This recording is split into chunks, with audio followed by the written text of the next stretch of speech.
No. On today's video, we are going to be talking about 3 common phrases you will hear in Igbo when you haven't seen someone in a while.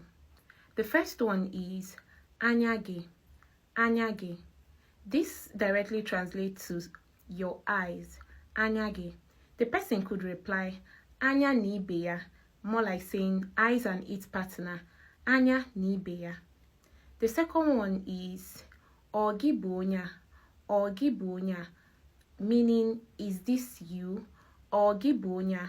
The person could reply omu, it's me.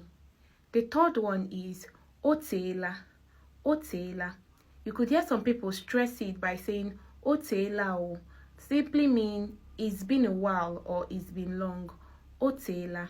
So we have these 3 common phrases that you would hear when you haven't seen someone in a while in Igbo. The first one, anyagi.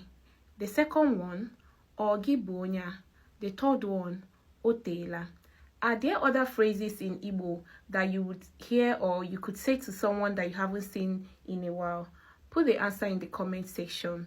Don't forget that if you want to learn Igbo language with us, go to the Play Store or Apple Store and download the Obodo app, sign up, and learn Igbo with us today. Daalụ.